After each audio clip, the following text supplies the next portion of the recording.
안녕하세요. 까치살모입니다. 제가 저번 영상에서 우리나라의 극초음속 활공체가 조만간 실전 배치될 것 같다고 하니까 많은 분들이 우리의 극초음속 활공체에 대해서 이야기하셨는데요. 문제는 많은 분들이 우리의 극초음속 활공체에 대해서 좀 오해를 하시는 것 같아서 오늘은 그래서 제가 아는 한에서 우리나라의 극초음속 활공체의 특성에 대해서 좀 설명을 해볼까 합니다. 분명한 건 지금 많은 나라들이 극초음속 활공체를 개발하고 그리고 배치하고 있지만 우리나라의 극초음속 활공체는 그 어디에도 없는 독특한 특징이 있습니다. 그래서 우리의 극초음속 활공체는 그 어느 나라의 극초음속 활공체와 비교하는 게 불가능한데요. 물론 이 무기는 우리나라의 극비 무기이고 그래서 저도 아주 단편적으로만 이 무기를 알고 있기에 제대로 된 설명을 하는 건 불가능하지만 그러나 분명한 건 우리의 극초음속 활공체는 다른 나라의 극초음속 활공체와는 다른 뚜렷한 특징이 있습니다. 그래서 오늘은 그 설명을 해볼까 합니다. 그 전에 앞서서 해병대의 전차가 흑표로 바뀐다는 분이 있어서 보니까 이미 몇몇 유튜버분들이 그런 내용을 다루었네요. 그러나 저는 그분들 영상은 보지 못했고 이게 어디서 나온 이야기인가 하고 찾아보니 내년도 국방예산에 해병대를 위한 흑표 전차 도입 예산 10억이 잡혀 있더군요. 뭐 당연히 해병대에 흑표가 배치될 거라는 건 우리 정부에서 흑표 전차의 대량 양산 계획을 세우고 있는 것 같다고 제가 이미 수차례 이야기했던 내용이라 너무 당연한 것이고요. 참고로 지금 현재 우리나라는 흑표 4차 양산을 진행 중이고 4차 양산에 의해서 생산되는 흑표의 숫자는 150대로 이 전차들은 전량 제7군단에 수도기계 화사단인 맹호부대에 배치되기로 되어 있는 전차입니다.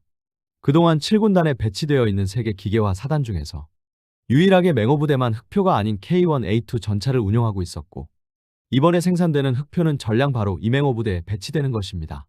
그리고 이번 4차 양산이 2024년부터 2028년까지 잡혀 있는 것이고 이번 해병대의 흑표 전차 예산 편성 요구는 바로 4차 양산이 끝나고 나서도 우리 군을 위한 흑표가 계속 생산이 된다는 뜻입니다.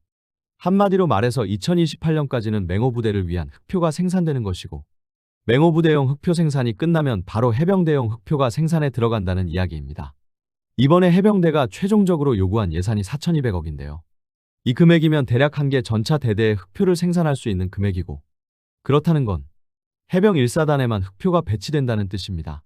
뭐 그럼 해병 1사단에 배치되어 있는 K1A2 전차는 해병 2사단으로 이양되겠죠.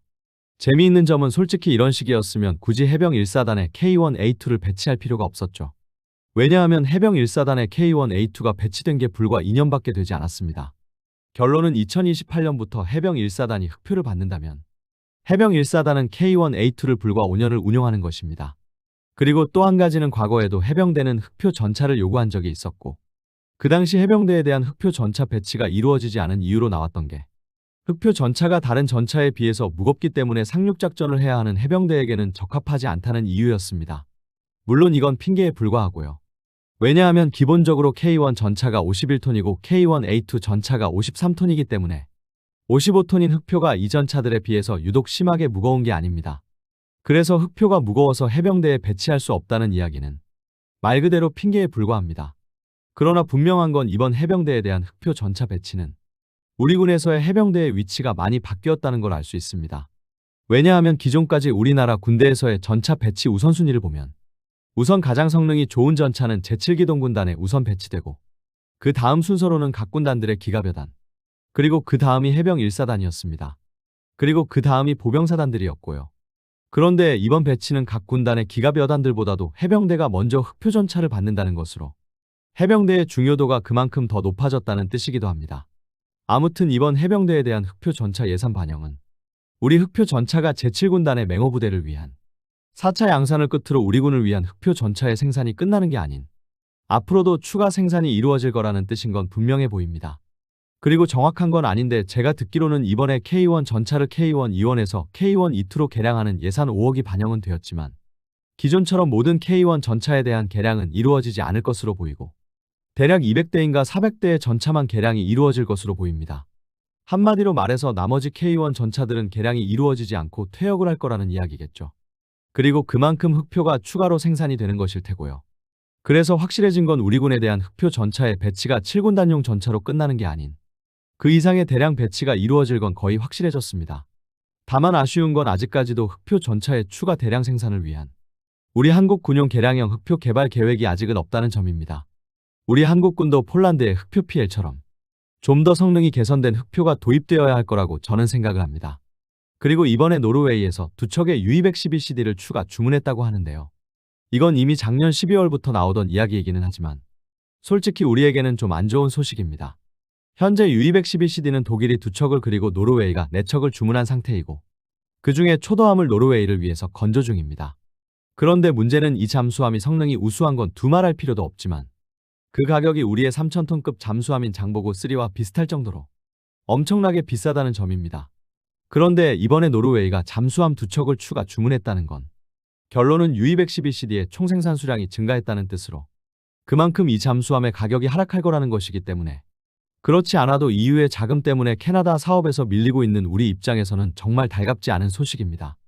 작년에 노르웨이뿐만 아니라 지금 두 척의 U212CD를 주문한 독일도 네 척의 잠수함을 더 주문할 거라고 하고 있어서 앞으로 이 잠수함의 가격은 더 하락할 가능성이 높아서 캐나다의 잠수함 사업에서 우리에게 엄청나게 안 좋은 소식임에는 분명한 사실입니다. 그리고 어제도 또 핵잠수함 관련 세미나가 열렸는데요. 이번에 열린 세미나는 국가정보원 산하 국가안보 전략연구원이 개최했으며 국회도서관에서 핵추진 잠수함 도입 정책 추진 방향이라는 주제로 열렸고요. 이 자리에 참가한 분들의 말에 따르면 대통령 직속의 핵잠수함 국책사업단을 조기 설치해야 한다고 이야기했고요. 국가안보 전략연구원장은 핵추진 잠수함 사업을 뒷받침할 특별법이 필요하다고 이야기했습니다. 지금까지 우리나라는 우리의 핵추진 잠수함을 비닉사업으로 개발하고 있었는데 이제는 사실상 핵잠수함을 비닉사업으로 추진한다는 건 불가능하고 대통령이 직접 진두지휘하는 컨트롤 타워가 필요하다는 이야기입니다. 한마디로 말해서 우리가 핵잠수함을 만들기 위해서는 국가의 모든 역량을 집중시켜야 한다는 뜻으로 그만큼 핵추진 잠수함을 만든다는 게 쉬운 일이 아니라는 것입니다. 그리고 이 세미나에 참가한 업체 관계자들의 말에서 우리가 알고는 있었지만 참아하지 못했던 이야기가 나오기도 했는데요. 결론은 우리가 핵잠수함을 건조하기 위한 시설을 만들게 되면 그 지역의 지역 시민들이 반대에 나설 것이고 이것에 대한 대책도 세워야 한다는 이야기였습니다. 지금 현 정부는 더 이상 신규 원자력 발전소를 건설하지 않겠다고 했는데요. 결론은 현 정부가 신규 원자력 발전소를 건설하지 않으려고 하는 이유도 탈원전을 하기 위해서가 아니라 사실상 우리나라에서는 더 이상 그 어느 지역에도 원자력 발전소를 건설할 수 없기 때문입니다. 한마디로 말해서 그 어느 지역 주민들도 자신들의 지역에 원자력 발전소를 건설하는 걸 허락할 리가 없기 때문입니다. 그리고 어떻게 보면 핵잠수함도 마찬가지가 아닐까 합니다. 분명 우리가 핵잠수함을 건조하기 위해서는 어딘가에는 핵잠수함을 건조할 건조시설을 만들어야 하고 어딘가에서는 핵잠수함용 원자로를 만들고 시험할 장소가 필요합니다. 물론 지금은 이게 기밀 사업으로 이루어지고 있기 때문에 실제로 사실상 그 지역 주민들은 자신들의 지역에서 어떤 일이 일어나고 있는지 모르기 때문에 반대를 하지 않는 거지만 원자력 잠수함을 건조한다는 건 결코 기밀 사업으로만 추진하는 건 불가능합니다. 그만큼 국가 전체가 나서야 하는 국책 사업이니까요. 그래서 언젠가는 사업을 공개해야 하고 그랬을 때 과연 관련 시설이 위치한 지역 주민들이 반대를 하지 않을 거라는 보장이 없는 게 사실입니다. 그리고 이건 아마 핵잠수함을 만드는 것뿐만 아니라 핵잠수함을 폐기할 때도 두고두고 문제가 될 것입니다.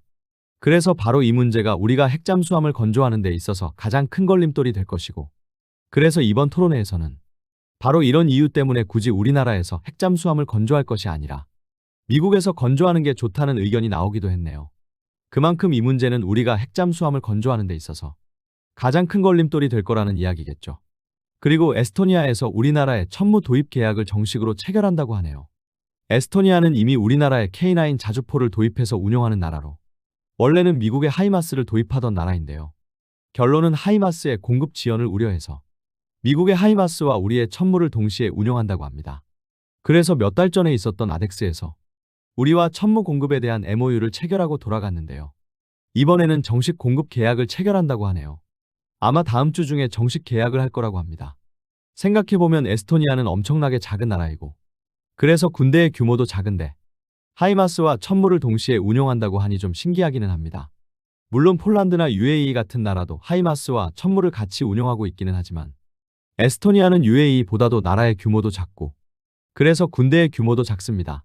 제가 찾아보니 에스토니아는 상비군의 숫자는 엄청나게 작고 주로 전쟁 시를 대비한 예비군 위주의 군대이더군요. 아무튼 이런 작은 나라에서 두 가지 종류의 다련장을 도입한다는 게 신기하기는 하네요. 그럼 이런 이야기는 여기까지 하고 다시 극초음속 활공체에 대해서 이야기해보도록 하겠습니다. 저번 영상에서 제가 우리나라의 극초음속 활공체의 사거리가 대략 2000km 정도 나올 거라고 예상을 하자. 아마 우리나라의 극초음속 활공체의 사거리가 3000km 이상 나올 거라고 예상을 하신 분이 있었는데요. 그래서 오늘은 제가 왜 우리의 극초음속 활공체의 사거리가 2000km 정도 나올 거라고 예상을 했는지 그 이유를 설명을 드려야 할 것 같습니다. 기본적으로 우리나라의 극초음속 활공체의 구조는 다른 나라의 극초음속 활공체와 좀 다른 점이 있습니다. 어떻게 다르냐면요. 우리의 활공비행체는 다른 나라의 활공비행체에 비해서 크기가 큽니다. 기본적으로 극초음속 활공체는 고도 70km 이상으로 발사되어서 고도 70km 이상에서 활공체를 분리를 하고 활공체는 고도 60km에서 고도 20km까지 활공비행을 하면서 제도약을 여러 번 해서 사거리를 늘리게 되고 이 과정 중에서 일반적인 탄도미사일처럼 타원형 탄도 궤적을 그리지 않고 방향전환 등을 해서 적의 요격을 회피하게 됩니다. 그러나 문제는 극초음속 활공체라는 것 자체가 자체적인 동력이 없이 말 그대로 무동력으로 활공을 하는 비행체여서 최대 속도는 마하 10 이상이지만 활공을 하는 과정 중에 계속 속도를 상실하게 되고 그래서 활공체의 사거리에 따라서는 목표에 도달했을 때는 마하 5 이하로 속도가 떨어지기도 합니다. 그런데 문제는 우리가 개발하는 활공체는 다른 나라의 활공체와는 좀 다릅니다. 무엇이 다르냐면요. 기본적으로 우리나라의 극초음속 활공체는 고관통탄입니다. 쉽게 이야기해서 극초음속의 속도를 이용한 아주 강력한 관통탄이라는 이야기입니다. 그래서 기본적으로 다른 나라의 극초음속 활공체가 목표에 명중을 하게 되면 폭약을 폭발시켜서 폭발을 해서 상대에게 치명상을 입히거나 아니면 활공체의 속도 자체를 무기로 삼아서 목표를 공격하는데요. 참고로 전자의 방법은 주로 중국이 쓰는 방식이고 후자의 방식은 미국이 쓰는 방식입니다. 미국의 방식은 활공체에 거의 폭약을 탑재하지 않고 활공체를 최대한 작게 만들어서 상대적으로 크기가 작게 만듭니다. 비록 크기가 작은 극초음속 활공체라고 해도 사거리가 3000km 이상을 넘어갑니다. 대표적인 예가 지금 미국이 작년부터 실전 배치에 들어간 다크이글이 이런 방식의 무기이고 그래서 미사일의 사거리에 비해서 미사일의 크기가 작아서 핵잠수함이나 주말특급 구축함의 수직발사관에서도 발사를 할 수 있다고 하죠. 그러나 우리의 극초음속 활공체는 이런 미국의 극초음속 활공체와는 그 구조가 다릅니다. 미국의 방식은 확실히 미사일의 크기를 대폭 줄일 수는 있지만 말 그대로 지표 위에 노출된 목표만 공격할 수 있거나 지하의 목표를 공격한다고 해도 그리 깊지 않은 목표만을 공격할 수 있습니다. 그런데 우리가 개발하는 극초음속 활공체는 현존하는 그 어떤 무기보다 더 깊은 곳을 공격하는 능력을 가진 것으로 저는 알고 있습니다. 여러분도 알겠지만 몇 달 전에 미국은 B-2 폭격기와 그리고 GBU-57 MOP를 동원해서 이란의 핵시설을 공격했는데요. 그러나 일각에서는 미국의 이란 핵시설에 대한 공격이 실패했다고 주장을 하는데요. 그 이유는 이번에 미국이 집중적으로 공격한 이란의 핵시설은 나탄즈와 포르도 시설이었는데 나탄즈 시설은 공격하는 게 가능하지만 포르도 시설은 공격하는 게 어렵다는 이야기가 많았습니다. 왜냐하면 나탄즈 시설은 지하 20m 아래 묻혀 있고 그래서 관통력이 60m인 MOP로도 관통이 가능하고 그래서 파괴하는 게 가능하다는 관측이 많았지만 포르도 핵시설은 지하 80m에 묻혀 있고 심지어는 주요 핵심 시설은 지하 800m 아래에 있다고 알려져 있습니다. 그래서 나탄즈는 공격이 가능하겠지만 아마 포르도 시설은 공격하는 게 힘들 거라고 이야기들을 했습니다. 그런데 솔직히 그건 우리나라도 마찬가지입니다. 우리는 관통력 60m인 MOP보다 관통력이 높은 현무5 탄도미사일을 가지고 있지만 알려지기로는 현무5의 관통력은 지하 100m 정도로 정확히 북한 김정은의 지하 벙커는 지하 100m 이하에 있다고 알려져 있어서 우리의 현무5로도 김정은의 벙커를 완전히 관통하는 건 힘들다고 알려져 있습니다. 그래서 우리가 사용하는 방법이 현무5 미사일을 한 번에 10발 이상을 동원해서 주변을 초토화시키고 그리고 인공지진을 만들어서 김정은의 벙커 안으로 들어가는 입구를 붕괴시켜서 김정은의 벙커를 공격한다고 하는데요. 그러나 결론은 객관적으로 이야기해서 우리의 현무5도 정확히는 김정은의 벙커를 관통할 수는 없다는 이야기입니다. 그리고 이런 문제점은 우리나라도 아주 잘 알고 있고 특히 이번 미국의 이란에 대한 폭격으로 더욱더 김정은의 벙커까지 도달할 수 있는 관통탄이 필요하다는 건 확실해졌죠. 그래서 지금 우리는 무엇을 개발하느냐라고 했을 때 우리가 현무5에 사용하는 관통탄용 신관은 지하로 관통을 해 들어가서 갑자기 압력이 변화하는 그러니까 갑자기 밀도가 떨어지는 지하 벙커에 도달을 하면 폭발하는 압력 감지 신관입니다. 그런데 이 신관이 견딜 수 있는 속도가 마하 4까지입니다. 그래서 현무5는 지표와 충돌을 할 때 마하 4 이상이면 마하 4 이하로 속도를 감속해야 합니다. 그래서 우리는 지금 마4 이상을 견디는 새로운 신관을 개발하고 있고, 제가 어렴풋이 듣기로는 바로 우리의 극초음속 활공체에 이 새로운 관통탄이 적용된다는 이야기가 있습니다. 그래서 우리의 극초음속 활공체는 단순하게 극초음속으로 활공을 하는 것에서 끝나는 게 아니라 바로 더 높은 관통력을 가진 신형 관통탄을 좀 더 멀리 보내는 목적인 것입니다. 그래서 그로 인해서 우리의 극초음속 활공체의 비행체는 다른 나라의 비행체보다 크기가 큰 것으로 알고, 그로 인해서 사거리가 다른 나라의 극초음속 활공체보다는 떨어지는 것으로 알고 있습니다. 한마디로 말해서 지금 우리가 개발하는 극초음속 활공체는 정말로 김정은의 벙커도 관통을 해버리는 괴물 미사일이라는 뜻입니다. 그래서 우리의 극초음속 활공체는 주로 지표 위의 목표만을 공격하는 다른 나라의 극초음속 활공체와는 그 구조도 다르고 존재 이유도 다릅니다. 그래서 이건 저희 짐작인데 우리의 극초음속 활공체는 고도 60km에서 고도 20km까지 비행을 하면서 최대한 먼 거리를 비행하고, 활공체의 속도도 어느 정도 상실을 하고 목표로 낙하하는 게 아닌 고도 20km보다 높은 지점에서 충분한 속도 에너지가 남아있는 상태에서 낙하를 해서 목표를 공격해서 그 남아있는 속도로 엄청난 관통력을 발휘하는 비행체가 아닐까 합니다. 그래서 이 점 때문에 사거리가 길 수가 없고, 확실한 건 우리의 극초음속 활공체는 다른 나라의 활공체에 비해서 비행체도 더 크고, 그리고 관통탄이 적용되어 있다는 점입니다. 물론 우리나라는 극초음속 활공체를 개발하는 것 자체를 공식적으로 인정을 하지 않고 있는데, 제가 우리의 극초음속 활공체가 어느 정도의 관통력을 가지고 있는지는 알 길이 없고요. 확실한 건 현무5보다는 더 관통력이 높지 않을까 짐작만 해봅니다.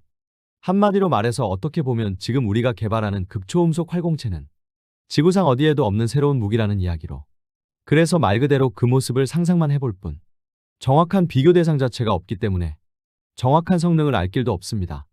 분명한 건 우리 군에서 이 무기의 존재와 성능을 공개하면 마치 현무5를 처음 공개했을 때처럼 많은 사람들이 놀라게 될 것이라는 점입니다. 아무튼 미사일 협정이 없어진 다음부터 우리의 미사일 개발자분들은 정말 말도 안 되는 무기만 계속 개발하는 것 같습니다. 어떤가요, 여러분? 여러분이 보기에는 우리의 극초음속 활공체는 어떤 모습일 거라고 보세요? 이상 영상 봐주셔서 감사합니다.